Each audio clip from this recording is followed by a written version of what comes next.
Bonjour, bienvenue à Nouvelle Vie chez vous. On va déclarer ensemble que Dieu est la vie. Il est notre témoignage, il est la raison de vivre. Chantons ensemble, tu es la vie.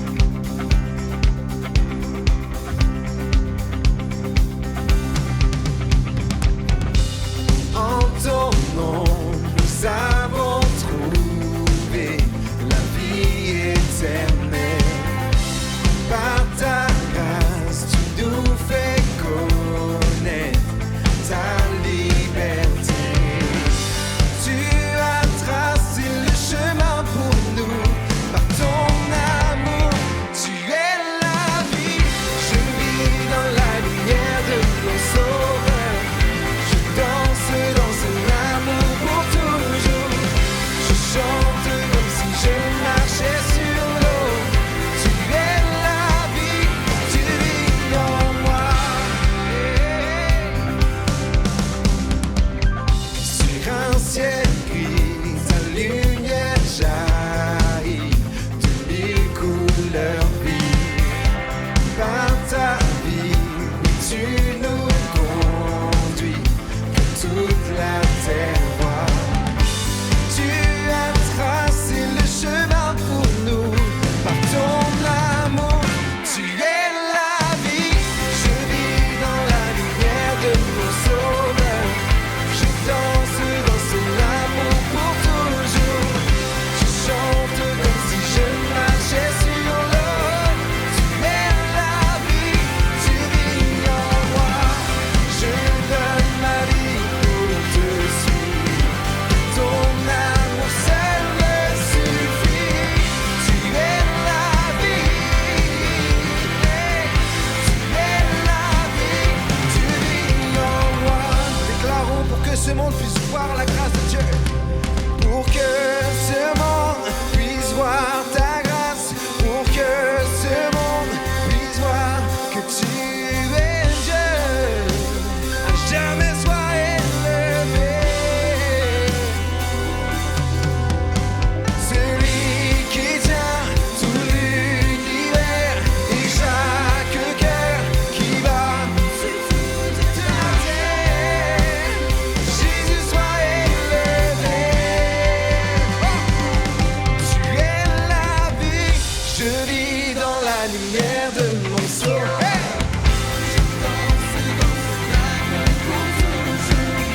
Je chante comme si je marchais sur l'eau. Tu es la vie, tu vis en moi. Je donne ma vie pour te suivre. Car ton amour seul me suffit. Tu es la vie, tu es la vie. Tu es la vie, tu vis en moi.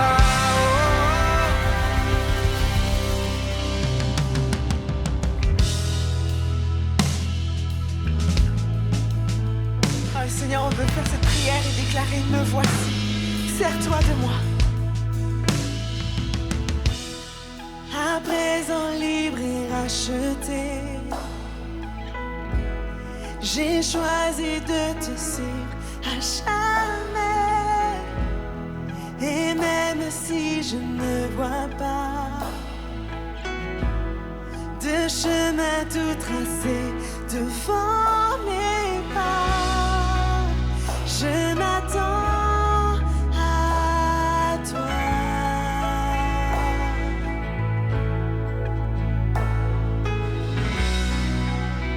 Je m'attends à toi.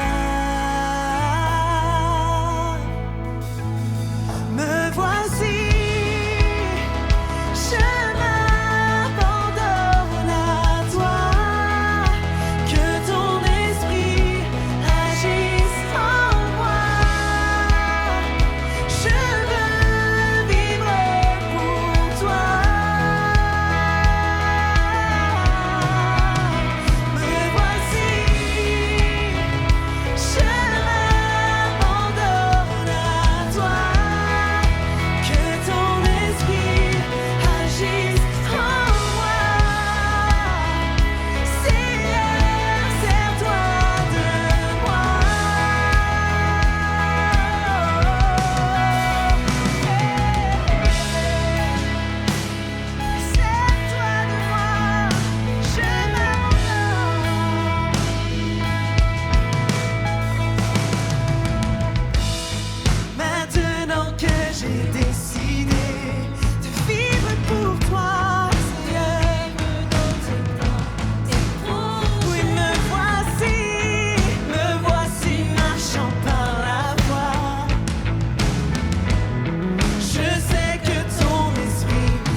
prière, qu'on puisse déclarer ces paroles. Me voici, sers-toi de moi.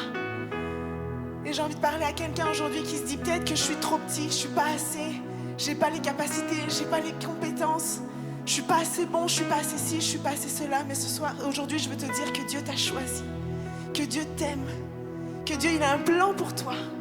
Et que tu puisses faire cette prière avec nous, de dire « Me voici Seigneur », que ton esprit agisse en moi. Je viens avec ce que j'ai, je viens avec tout ce que je suis. Et Seigneur, maintenant, utilise-moi. Alors qu'on puisse déclarer encore une fois ces paroles. Et que tu puisses le chanter tout ton cœur comme une prière.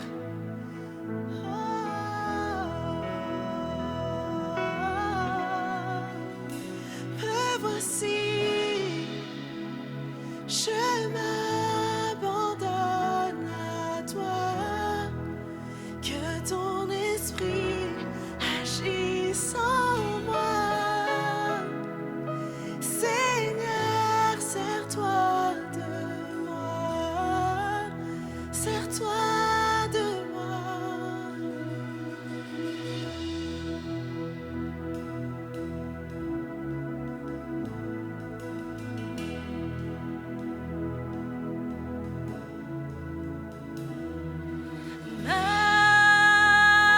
Majesté,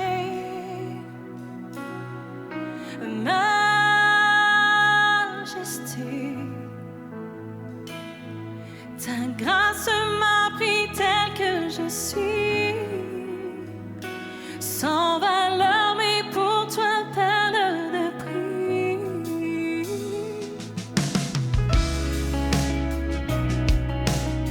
On vient devant toi Jésus ce matin, sachant que tu as tout donné, sachant que tu as tout accompli.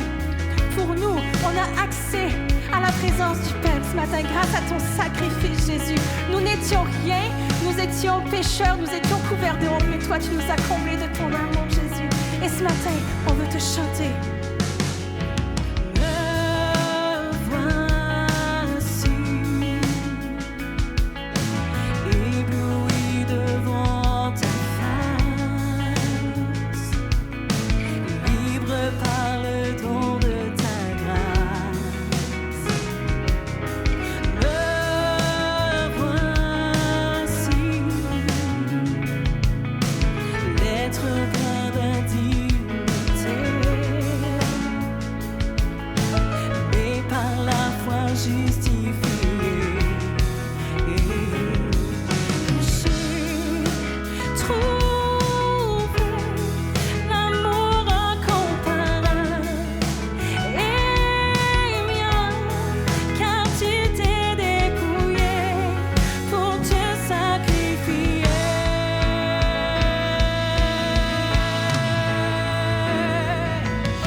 Notre thème aujourd'hui, c'est dans le message de conclusion, le message sur entends, écoute, réponds, Dieu t'appelle. Dieu t'appelle à lever les yeux et à prendre ta place. Dieu t'appelle à lever les yeux et à prendre ta place. Et ces gradués sont des exemples magnifiques d'hommes et de femmes qui ont répondu à l'appel de Dieu. Alors, je suis tellement fier.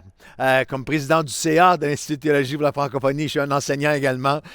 Quelle fierté de voir des gradués de l'ITF qui sont partout à travers la francophonie. Vous savez que je siège sur le conseil d'administration de World Challenge qui a été fondé par David Wilkerson et aussi du World Assembly of God Fellowship, Assemblée de Dieu mondiale. Et il m'est souvent, très souvent, on m'a dit...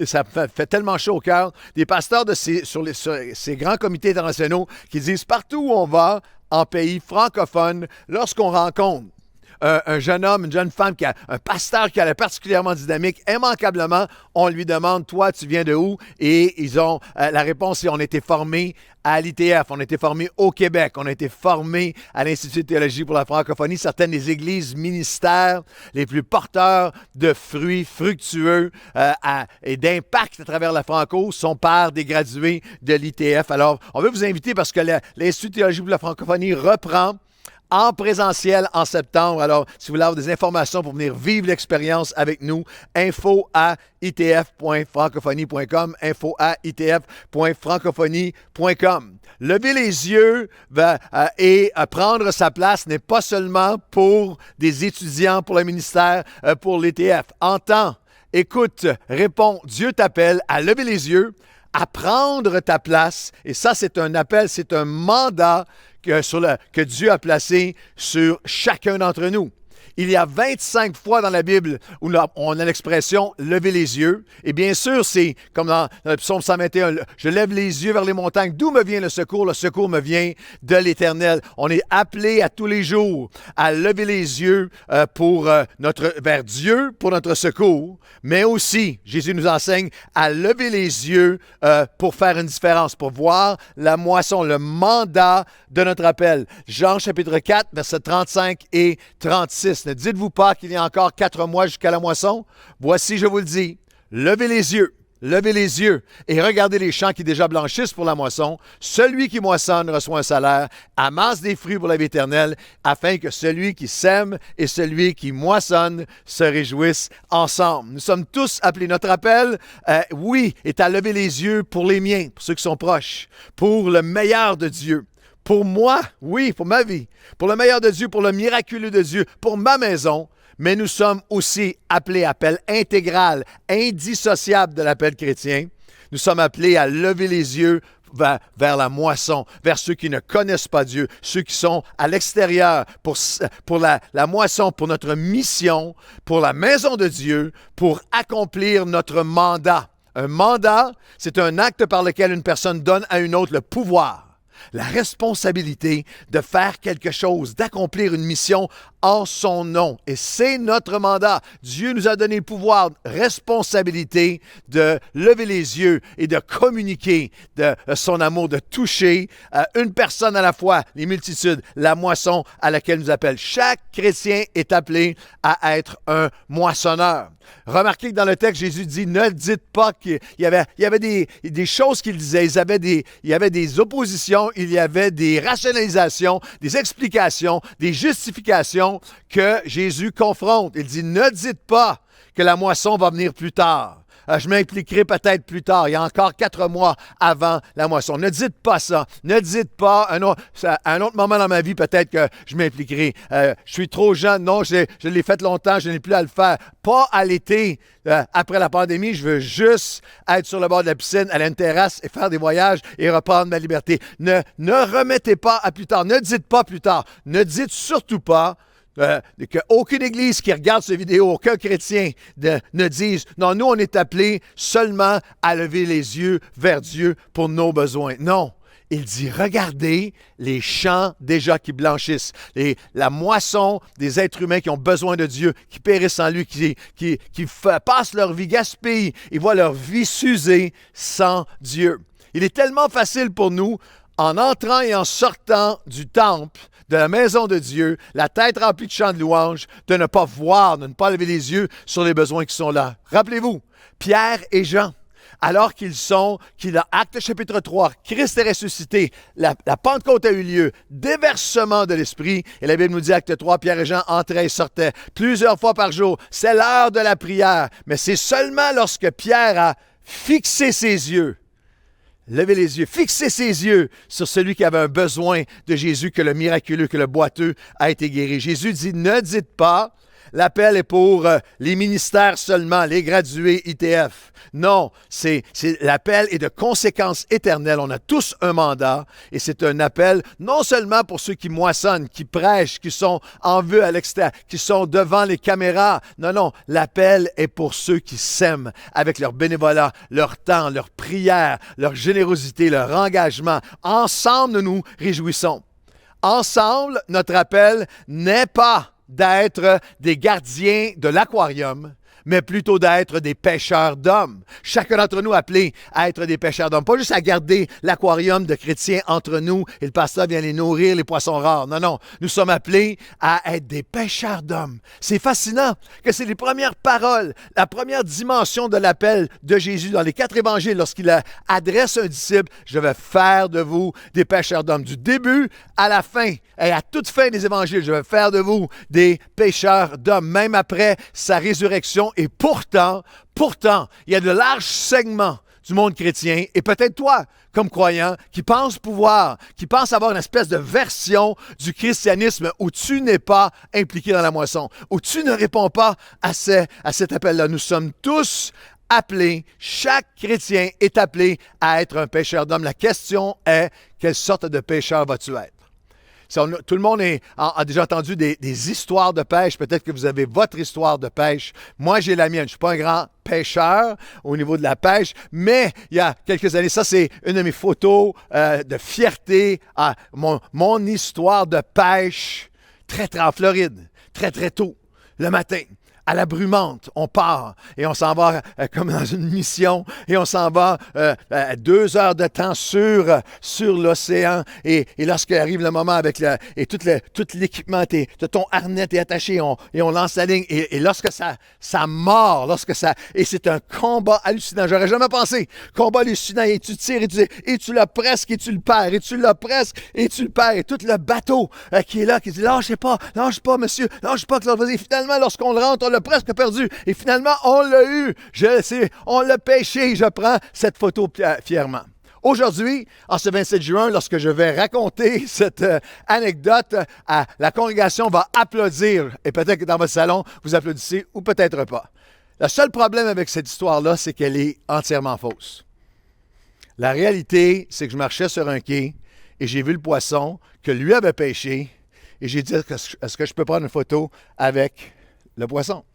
Quelle sorte de pêcheur êtes-vous? Êtes-vous je suis à la nouvelle vie, nous sommes des gagnants d'âme, des moissonneurs, mais vous êtes seulement un spectateur, vous entrez dans le travail de d'autres. Quelle sorte de pêcheur es-tu? Est-ce que tu vas prendre ta place dans la moisson, ta place comme pêcheur d'hommes? Nous avons besoin, on va seulement être capable de prendre notre place si on se rappelle du pourquoi.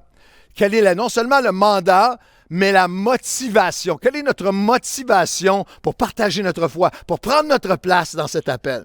Nous ne sommes pas motivés par l'arrogance. Par le légalisme, un sentiment de supériorité morale envers les méchants, les pauvres, les païens à qui on doit parler de Dieu. Nous ne sommes pas motivés par un zèle religieux amer, une attitude de jugement envers les gens, de condescendance ou même de mépris envers ceux qui ne connaissent pas Dieu. Regardez à Jésus alors qu'il parle à une femme samaritaine, alors que lui, un juif, un rabbin, le Messie, s'adresse à une femme samaritaine dans une rencontre non seulement improbable, mais culturellement impensable pour ses disciples. Et regardez à Jésus pour la motivation de notre appel à lever les yeux, à prendre notre place, à communiquer notre foi. Jean chapitre 4 et les versets 13 à 15 dans l'entretien qu'on a débuté dans le dernier message qu'on conclut aujourd'hui. Jésus lui répondit, il parle à la femme samaritaine, quiconque boit de cette eau aura encore soif. Mais celui qui boira de l'eau que moi je vais lui donner, Ils sont devant un puits physiquement alors que la conversation prend place. Il est midi sous un soleil de plomb, comme on l'a vu la semaine dernière. Mais celui qui boira de l'eau que je lui donnerai n'aura plus jamais soif. Et l'eau que je lui donnerai deviendra en lui ou en elle une source d'eau qui jaillira jusque dans la vie éternelle. Parle du salut, de la vie éternelle que Dieu donne. La femme lui dit, Seigneur, donne-moi de cette eau afin que je n'ai plus soif et que je ne vienne plus puiser ici. C'est notre motivation. Nous sommes motivés par la conviction profonde. Un constat qu'on a expérimenté nous-mêmes, que tant aussi longtemps où tu bois, où nous avions bu d'une vie sans Dieu, notre cœur demeure assoiffé. Nous sommes insatiables. Il y a une soif dans le cœur de l'être humain, dans chacun de nos cœurs, qu'aucun bien matériel, que même aucune relation humaine, ultimement, succès ou dimension humaine ne peut étancher cette soif. Nous avons cette conviction. Nous sommes motivés par des cœurs qui cherchent l'espoir. Dans un moment elle ne sait même pas encore ce qu'elle cherche, elle n'est même pas capable de l'exprimer. Puis elle dit, Seigneur, donne-moi de cette eau, donne-moi ce que j'ai besoin, de cette eau que je n'ai jamais trouvée. Donne-moi de cette eau qui va faire non seulement que je n'aurai plus soif, mais je n'aurai plus besoin de revenir ici. Donne-moi de cette eau qui va changer le cours de ma vie, renverser le cours de ma vie, donner un pouvoir contre mes dépendances, venir guérir la pauvreté de mon âme, me libérer. Seigneur, c'est ça qui nous motive. C'est les gens qui ont besoin, les gens qui disent, donnez-moi je cherche, donnez-moi de cette eau qui peut venir changer ma vie. Nous sommes motivés par la compassion et la cause la plus noble. Jean chapitre 4, les versets 16 à 22. Va, lui dit Jésus. C'est la suite de la conversation. Va, lui dit Jésus. Appelle ton mari et viens ici. La femme lui répondit, non, je n'ai pas de mari. Jésus lui dit, tu as eu raison de dire, je n'ai pas de mari. Car tu as eu 5 maris, et celui avec que tu as maintenant n'est pas ton mari. En cela, tu as dit vrai. Tu as menti dans le reste, mais en ça, tu as dit vrai. Seigneur, lui dit la femme, je vois que tu es prophète. No kidding. Nos pères ont adoré sur cette montagne, et vous dites-vous que le lieu où il faut adorer est à Jérusalem? Femme, lui dit Jésus, crois-moi. L'heure vient où ce ne sera ni sur cette montagne, ni à Jérusalem que vous allez adorer le Père. Quel moment! Elle vient à Jésus, elle veut, puis elle pousse un cri, donne-moi de cette eau afin que je n'ai plus soif, que je n'ai pas besoin de revenir ici. Mais en même temps, elle essaie de se cacher. Elle cache, elle se ment à elle-même, elle essaie de cacher son besoin, de cacher sa réalité. Amène ton mari, non, j'ai pas de mari. Et Jésus, surnaturellement, par la connaissance, regarde à son cœur, il dit, non, toi, tu as eu 5 maris, celui avec lequel tu es, ce n'est pas ton mari actuellement. La compassion de la mettre avec amour sans jugement face à elle-même, à son besoin, à sa solitude, sa codépendance, ses déceptions, ses blessures, sans doute sa colère, son amertume, un cynisme, un désespoir, une résignation à une vie qui était tellement en dessous de ce que Dieu avait pour elle. Et aussi en même temps, une perspective, elle avait toute cette souffrance, mais elle avait une perspective de la foi ou de la spiritualité qui était réduisante. C'était cette montagne des rituels, comme des multitudes de Québécois et Québécoises qui, comme elle, portent des souffrances tellement grandes. Mais si tu mentionnes Dieu, le seul concept qu'ils ont sont ces montagnes religieuses du passé qui n'ont amené que vide au mieux et qui ont aussi amené énormément de destruction et de déception. Elle est face à cet abysse de religion qui sont stériles et sans vie. Et cette montagne, et Jésus lui dit non. Jésus lui dit non, ça c'est ton besoin, mais je suis celui qui l'heure est venue pour toi de rencontrer celui qui change les vies, qui change les cœurs, quelque chose de vivant. Tu n'as pas besoin d'aller à une montagne extérieure. Moi, je vais aller à ton cœur. Et cette femme est face à face avec celui qui change les vies, et c'est ce qui prend place en ce moment même. Encore aujourd'hui, lorsqu'on lève les yeux, on prend notre place. Le Fils de Dieu se révèle. Et il change des vies. La semaine dernière, on a eu dimanche passé des baptêmes à Nouvelle Vie, puis on en a régulièrement sur tous nos sites. Et aujourd'hui, je vais vous lire certains des témoignages. Nous sommes motivés par la compassion et la cause la plus noble, présenter celui qui change les vies. à des personnes comme Saïdna. Je vous lis quelques témoignages du baptême qui prend place en ce moment, des baptêmes qui prennent place en ce moment à Nouvelle Vie. Saïdna, 39 ans, a grandi dans une famille où il y avait un déchirement entre les deux religions de ses parents, les deux montagnes. Sa mère a donc pris la décision de la laisser choisir sa propre religion. Elle a bien cherché une identité dans différentes religions, mais a vécu plusieurs déceptions.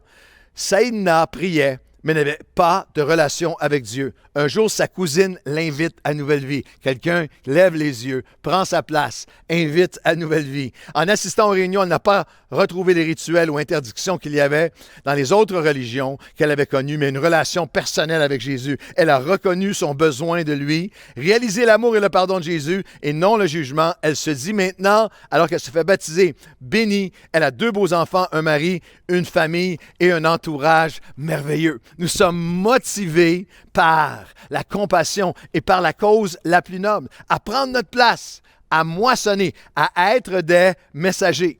Nous avons reçu et nous sommes appelés maintenant à répandre. Jésus dit, je t'ai accueilli, je t'ai guéri, restauré, maintenant je t'envoie. De guéri pour être guéri, pardonner pour annoncer le pardon.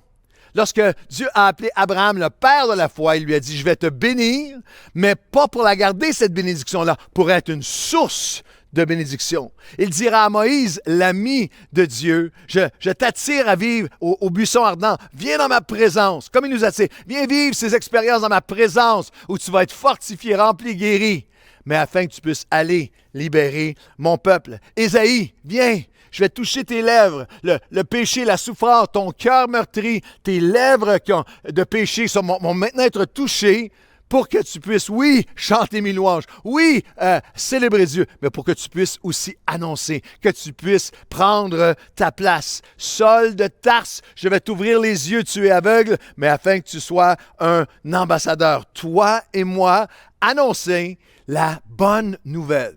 Est-ce que vous saviez que le mot évangile, bonne nouvelle, qu'on retrouve dans le Nouveau Testament, remplissez la terre avec la bonne nouvelle, avec l'évangile, n'était pas à la base, dans le langage de l'époque, pas à la base un terme religieux du tout. Il y avait un usage hyper spécifique dans l'Antiquité. Ça voulait simplement parler d'une nouvelle, une annonce d'un événement qui change l'histoire, qui concerne tout le monde, qui change le cours de l'histoire, qui a des conséquences majeures, qui doit être annoncé et qui doit être entendu. En grec, par exemple, on a retrouvé dans la Rome antique, écrit en grec de l'époque, plusieurs annonces du genre « Ceci est le commencement de l'évangile de César Auguste ». Il venait d'être inauguré roi, c'était l'annonce, la déclaration de son ascendance au trône. Ce n'est pas quelque chose de religieux. L'Évangile, la bonne nouvelle nous sommes motivés à prendre notre place et à annoncer cette bonne nouvelle. Je donne un autre exemple. En l'an 490 avant Jésus-Christ, les Athéniens étaient en bataille contre les Perses dans la bataille dans la vallée de Marathon. Les Athéniens ont vaincu l'ennemi, c'était une victoire surprise, et immédiatement ont envoyé un messager avec la bonne nouvelle. Et on a retrouvé le document, la bonne nouvelle avec l'Évangile, la bonne nouvelle de la victoire, et il a marché la distance entre le champ de bataille de Marathon et Athènes, qui était 42 km. On en tire le marathon moderne. Nous avons un message. Nous avons un message, une bonne nouvelle, une déclaration de la victoire de Jésus, une portion de la réalité que les gens ne connaissent pas, qui change leur vie. Jésus dit à la femme, je connais tes peines, tes pertes, tes souffrances, je connais tes secrets, je connais ce qui te fait mal, mais je connais tes peines, mais je t'offre mon pardon. Je connais tes souffrances, mais je t'offre mon salut, je t'offre ma solution, je t'offre surnaturellement d'être transformé. Et aujourd'hui, de Dominica qui a 15 ans, à Rachel qui a 61 ans, les deux se sont fait baptiser dimanche dernier. Cet évangile transforme des vies. Dominica a grandi à 15 ans dans l'Église avec sa famille, mais lors de son entrée à l'école secondaire, elle a complètement délaissé Dieu. Peut-être que c'est toi aussi. Il a commencé à avoir des mauvaises fréquentations.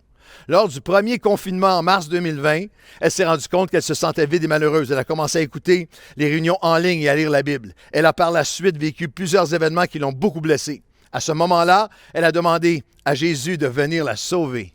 Et elle s'est mise à grandir en 2021. Maintenant, il change les vies. Elle avait toutefois certaines blessures qui persistaient. C'est pendant le défi 2021, début de cette année en ligne, au mois de janvier, qu'elle a vu de grands changements dans sa vie et dans son cœur. Dieu a continué de la guérir de ses blessures, de la remplir de ses promesses pour sa vie. Il l'a complètement délivrée de toutes ses peines, de toutes les peines de son cœur. C'est la bonne nouvelle pour Dominica, 15 ans, et Rachel, 61 ans, baptisée dimanche dernier. Jésus a toujours fait partie de la vie de Rachel. Mais en lutte intérieure depuis son divorce, sa vie a eu beaucoup de mal à reprendre son cours normal. Pendant environ 10 ans, et j'ai été percutant les témoignages, il y a quelqu'un qui regarde en ce moment, ça fait longtemps, ça fait des années, tu as vécu quelque chose, même en tant que chrétien, qui t'a éloigné de Dieu, mais c'est le temps de revenir à la maison. Rachel a connu pendant 10 ans échec sur échec, déprime et dépression et rares moments de répit. Elle a supplié Dieu de l'aider à s'en sortir, car elle ne voyait pas le bout du tunnel. Un jour, Dieu lui a ouvert les yeux sur son réel problème alors qu'elle entendait un message. Elle nourrissait de la haine, rancune, vengeance, des ressentiments envers son ex-époux. À bout de force, elle s'est jointe à un groupe de Nouvelle Vie qui ont prié pour elle, l'ont accompagnée. Ils ont prié, demandé à Dieu de l'aider, de lui apprendre à pardonner. Et sa délivrance a été miraculeuse. Jésus lui a appris à pardonner en la libérant de la haine. Avec Jésus, une journée à la fois, Rachel a tourné la page, trouvé la paix et elle dit maintenant avoir trouvé celui dont elle avait tellement besoin. Nous sommes motivés par la compassion, la cause la plus noble. Nous sommes motivés parce que nous comprenons quel est notre vrai combat. C'est quoi le vrai combat? Notre vrai combat comme croyant. Dans la conversation, il y a un moment qui est savoureux. Jean chapitre 4 et les versets 10 et 11. Où Jésus lui répondit, « Si tu connaissais le don de Dieu. » Il parle de lui-même. « Et qui est celui qui te dit, donne-moi à boire? Tu lui aurais toi-même demandé à boire. Et il t'aurait donné de l'eau vive. » C'est tellement beau, c'est puissant, c'est majestueux. Si tu connaissais le don de Dieu, tu lui demanderais toi-même à boire, tu recevrais de l'eau vive. Et elle répond, « Seigneur, lui dit Jésus, ça me fait toujours sourire lorsque je vois ça. Seigneur, lui dit Jésus, tu n'as rien pour puiser, et le puits est profond. D'où aurais-tu donc cette eau vive? » Littéralement, Jésus, c'est tellement beau, grandiose, il lui annonce le plan du salut éternel, alors qu'ils sont sur le bord d'un puits, il fait un parallèle, si tu me demandes à boire, si tu savais à qui tu parles, je te donnerai à boire, une eau vive jaillirait de toi, magnifique, profond, grandiose, spirituelle. Elle lui répond, Seigneur, tu n'as même pas de chaudière. Tu n'as même pas de chaudière pour puiser. Elle n'a aucune idée. Tu peux presque imaginer Jésus qui fait « OK, ça va être long. » J'aimerais que vous sachiez que nous sommes dans une province. Nous devons comprendre, nous sommes motivés par la compréhension que la moisson des hommes et des femmes du Québec ne connaît absolument pas le message de l'Évangile de Christ, qui nous appelle dans notre langage, dans notre patience, dans notre passion, dans notre poursuite, dans notre persévérance, à comprendre que génération après génération, ils n'ont aucune idée. Notre combat n'est pas, chrétiens, écoutez-moi, sur les réseaux sociaux et dans vos vies, votre combat n'est pas contre le gouvernement, la santé publique, l'Organisation mondiale de la santé, le reset, le nouvel ordre mondial, la puce ou le 5G, Wuhan, la Chine, la Russie, Trump, Biden, Trudeau ou Arruda. Notre combat est pour les âmes et pour amener des gens à Jésus qui n'ont aucune idée de lever les yeux vers la moisson, de prendre notre place. Nous sommes motivés parce que la moisson doit compter tellement plus que nos conflits. Nos conflits à l'intérieur, ce qui occupe plein de chrétiens, les différents débats intérieurs. Regardez encore une fois dans Jean chapitre 4, versets 20 à 25. C'est elle qui parle. Nos pères ont adoré sur cette montagne. Vous dites-vous que le lieu où il faut adorer est à Jérusalem. Femme, lui dit Jésus, crois-moi, l'heure vient où ce ne sera ni sur cette montagne, ni à Jérusalem que vous allez adorer le Père, mais l'heure vient, elle est déjà venue, où les vrais adorateurs adoreront le Père en esprit et en vérité, car ce sont là les adorateurs dont le Père recherche. Mais la femme lui dit, je sais que le Messie doit venir, celui qu'on appelle Christ, quand il sera venu, il nous annoncera toutes choses. C'est hallucinant parce que dans ce court verset, elle nomme des courants de conflits à l'intérieur du corps de l'Église, des chrétiens, et maintenant en ligne, en spectacle devant tous ceux qui ne connaissent pas Dieu, qui se déchirent encore sur les mêmes sujets. La nostalgie du passé. nos pères ont, les débats qui ne finissent plus d'église et de mouvements, de conflits de doctrine sur le worship, sur toutes sortes de sujets, sur l'eschatologie, sur le salut, la sécurité éternelle ou non, la pneumatologie, l'œuvre du Saint-Esprit, la sotériologie, le salut, la sécurité éternelle, la projection future perpétuelle. Lorsque le Messie viendra, en ce moment, sur plein de sites chrétiens, on se parle entre nous, se déchire entre nous, s'ostine entre nous sur toutes sortes de sujets, alors qu'il y a une moisson qui n'entend rien et qui a besoin de connaître le Seigneur. La connaissance de sa parole superficielle, sans une pratique et une passion qui est celle de Christ. Et vous remarquez ce qu'elle a dit, « Je sais que ». Il y a plein de chrétiens qui passent leur temps à « je sais que, voici ma connaissance sur tel sujet ». Mais quel est ton fruit? Qui est-ce que tu rejoins pour Christ? Est-ce que tu parles avec un langage qui touche celui qui a besoin de Dieu? Les prédictions apocalyptiques ad nauseam. Quand le Messie sera venu? En ce moment même, Jésus nous rappelle, il dit, l'heure vient, mais elle est déjà arrivée. Ce que moi je désire, c'est que des hommes et des femmes puissent m'adorer en esprit et en vérité, puissent me connaître intimement. La motivation de notre appel, c'est que nous sommes motivés parce que nous sommes assez courageux pour confronter nos propres cœurs. Jean chapitre 4, le verset 27, pendant que Jésus parle avec elle, les disciples sont partis chercher la nourriture et lorsqu'ils reviennent de loin, ils sont terrifiés, estomaqués, horrifiés de le voir, lui, le rabbin homme juif pur, assis avec une femme un peu. Ça va ruiner la campagne électorale, ça ruine nos chances. Qu'est-ce qu'il fait là? Là-dessus, les disciples arrivèrent et furent étonnés de ce qu'il parlait à une femme. Toutefois, ça m'a scié. Toutefois, aucun ne dit « Que demandes-tu? » ou « De quoi parles-tu avec elle? » Le mot « étonné », ici tomazo en grec, estomaqué, renversé, le souffle coupé, incompréhension totale de ce que Jésus fait, mais il ne lui pose pas même une question.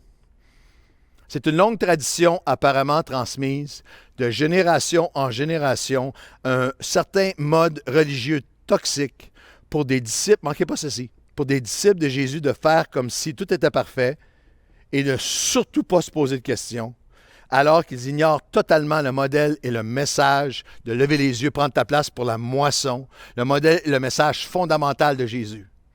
On ne pose pas de questions, on fait comme si c'était correct. Ils sont complètement à l'opposé, en contradiction même avec son cœur, sa passion, son message, sa mission, son appel. La question en ce moment, c'est, vas-tu, allons-nous être assez courageux pour confronter nos propres cœurs, pour poser les vraies questions? Est-ce que c'est possible que notre vision et vie de l'Église, qui ne lève pas alors que moi, je ne participe pas, je ne lève pas les yeux, je suis un spectateur, consommateur, touriste à la croix, je suis une mère morte qui reçoit, mais ne donne rien. Est-ce que c'est possible? Est-ce qu'on a le courage de regarder nos propres cœurs?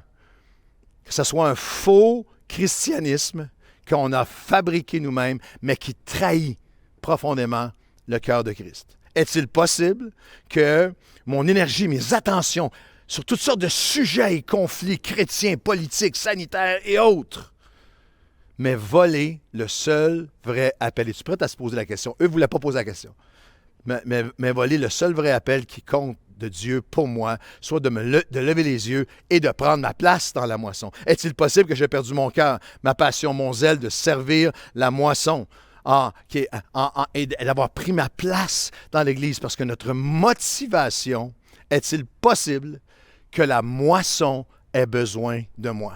Que les moissonneurs m'appellent à prendre ma place? La motivation de notre appel à lever les yeux, c'est aussi, nous sommes motivés par le potentiel de conquête qui s'accomplit seulement en communauté.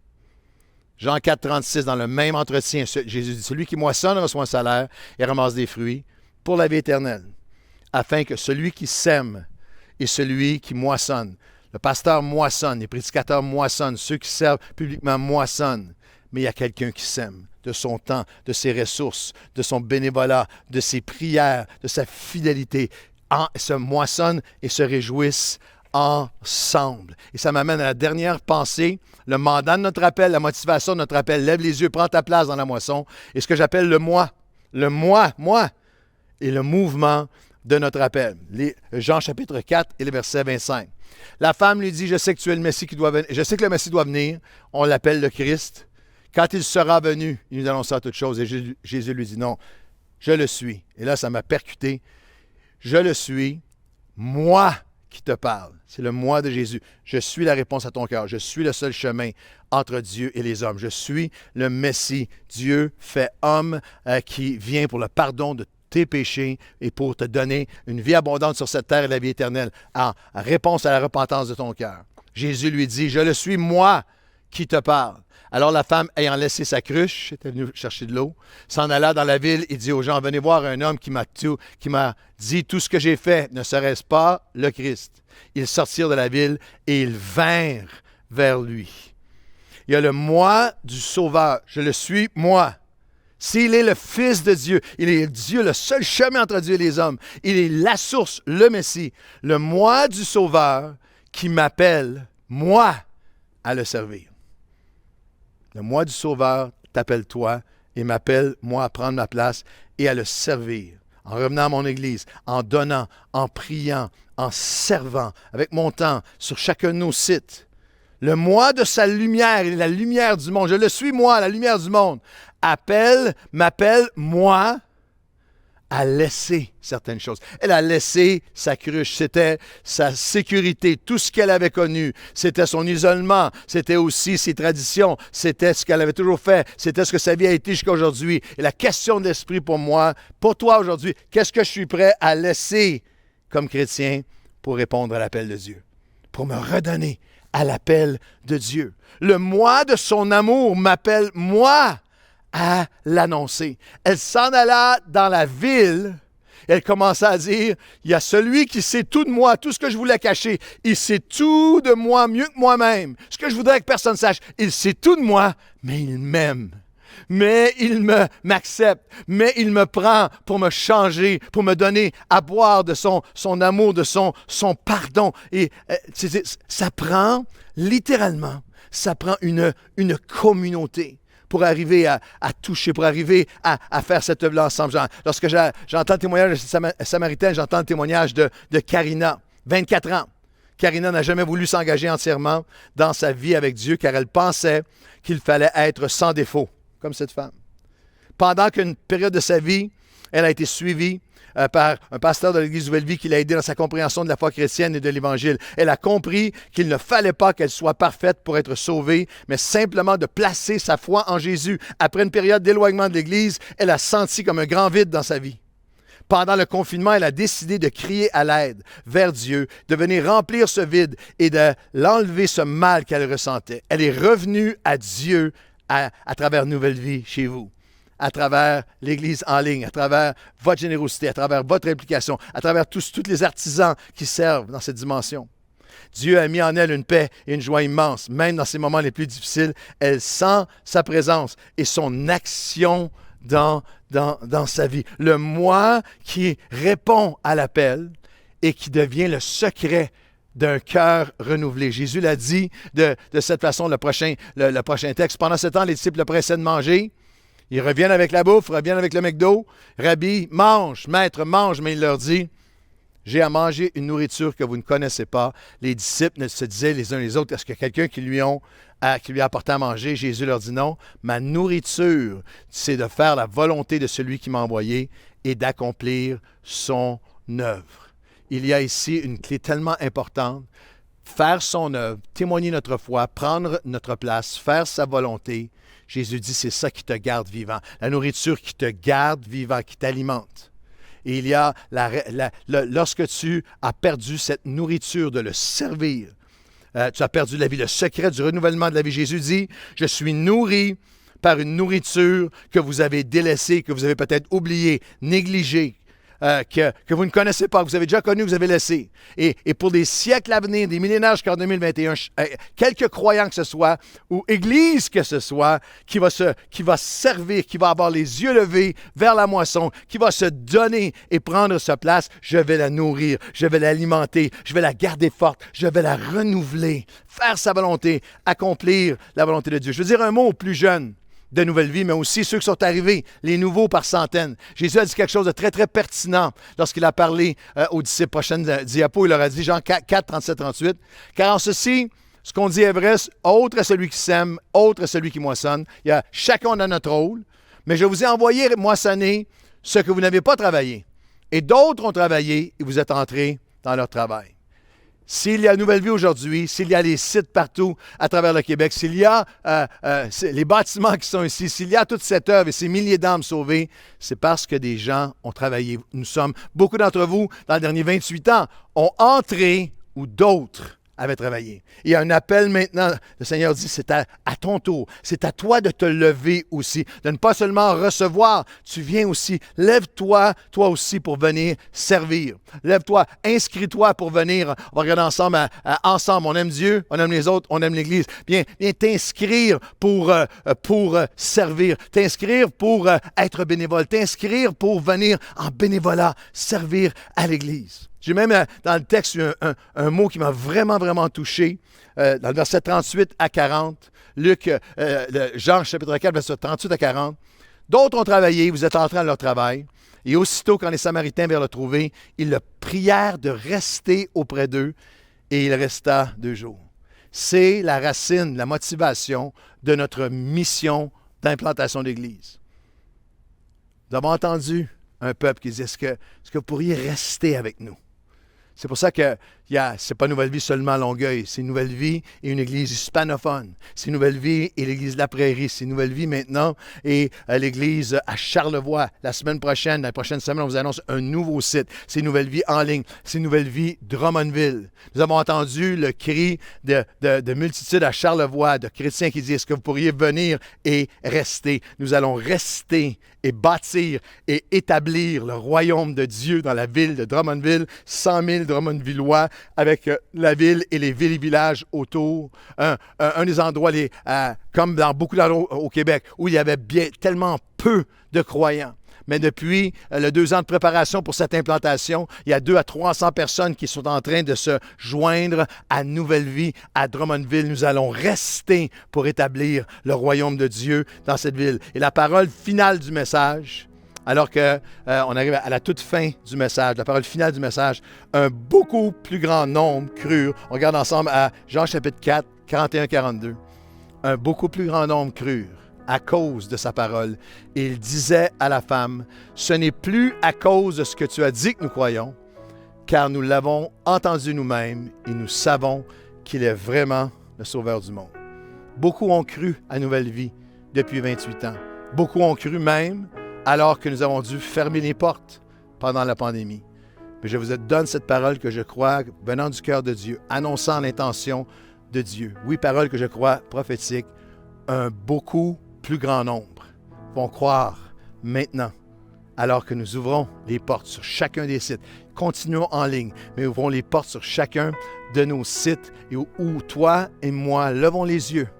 Prenons notre place. Pour qui? Pourquoi? Pour David. Pour Marie-Pierre. Pour Serge. Pour Roxane. Pour David, qui dimanche passé, 16 ans. David a été baptisé à Nouvelle Vie, né en Colombie dans une famille catholique persévérante et très unie. Avec quelques années au Canada, ses parents ont connu et accepté Jésus. Toutefois, même après avoir vu ses parents donner leur vie, se faire baptiser et lui-même avoir ressenti la présence de Dieu, il ne croyait toujours pas. Ce n'est que lorsqu'un membre de sa famille est décédé de la COVID dans la dernière année qu'il a réalisé qu'il pouvait mourir à n'importe quel moment et qu'il devait s'arrêter de repousser sa décision de suivre Jésus pleinement. Il a décidé d'appeler un responsable des ados de Nouvelle Vie pour lui parler de son choix et donner sa vie au Seigneur pour de bon. Depuis ce jour-là, bien qu'il ait des hauts et des bas, il ressent une connexion avec Dieu, plus forte que jamais auparavant. Il se sent béni. Dieu lui parle tous les jours à travers sa parole. Pour qui? Pourquoi lever les yeux, prendre notre place? Pour Marie-Pierre. Marie-Pierre n'était jamais allée à l'église et n'avait jamais été très à l'aise avec la religion. Pourquoi s'impliquer? Pourquoi être bénévole? Pourquoi servir dans les classes avec les enfants et les pouponnières? Un jour, ces enfants ont été invités par une de leurs amies à l'église Nouvelle-Vie. En voyant que ces enfants avaient aimé aller à l'église, Marie-Pierre et son mari ont décidé de les accompagner, les enfants en premier. Lors de la réunion, toute la famille a été touchée par Dieu. Et à partir de ce jour, Marie-Pierre a commencé à changer. Dieu a commencé à transformer son caractère, son identité, sa personnalité. Elle découvre jour après jour comment marcher avec Dieu et la vérité que Jésus est le Sauveur du monde. Aujourd'hui, Seigneur, nous nous offrons à toi. Aujourd'hui, Seigneur, nous te demandons, aide-nous à lever les yeux. À lever les yeux, Seigneur, pour entendre ta voix qui nous appelle à ce mandat encore une fois. Je vous ai appelé à aller et à moissonner, à lever les yeux et à prendre votre place. Seigneur, aujourd'hui, nous venons à toi et nous te demandons, Seigneur, viens renouveler la motivation de nos cœurs. Seigneur, éloigne-nous des conflits. La moisson est plus importante que tous nos conflits intérieurs. La moisson, Seigneur, ramène-nous à notre vrai combat. Alors qu'il y a tellement de les chrétiens sont engagés dans tellement de combats en ce moment. Ramène-nous à notre vrai combat, qui est un combat pour des âmes. Combat pour te faire connaître à une génération qui ne te connaît aucunement. Seigneur, tu as besoin d'agir à travers nous. Tu as choisi d'agir à travers nous, mais nous déclarons, nous avons besoin de toi. Besoin de ton esprit en nous, viens renouveler nos cœurs. Je veux t'avouer, Seigneur, que mon cœur a besoin d'être renouvelé, mon zèle a besoin d'être renouvelé, ma motivation a besoin d'être renouvelée. Viens déposer ton cœur en nous. Et alors que nous allons lever les yeux, prendre notre place dans la moisson, Seigneur Dieu, nous croyons cette parole que tu places sur nos cœurs pour Nouvelle Vie, sur chacun de nos sites. Seigneur, que dans cette année 2021, alors que les portes physiques de chacun de nos sites sont ouvertes maintenant, que Seigneur, ça va être l'année où plusieurs vont croire et déclarer que tu es le Sauveur du monde et expérimenter la vie abondante que tu as préparée pour eux, dans le nom de Jésus. Et tout le monde dit Amen et Amen. Alors que l'équipe de worship chante « Me voici », alors qu'ils chantent Sa Majesté, joignez-vous à eux, on se joint à eux ensemble pour dire « Me voici, Seigneur, je vais lever les yeux, je vais prendre ma place et répondre à ton appel pour la moisson ».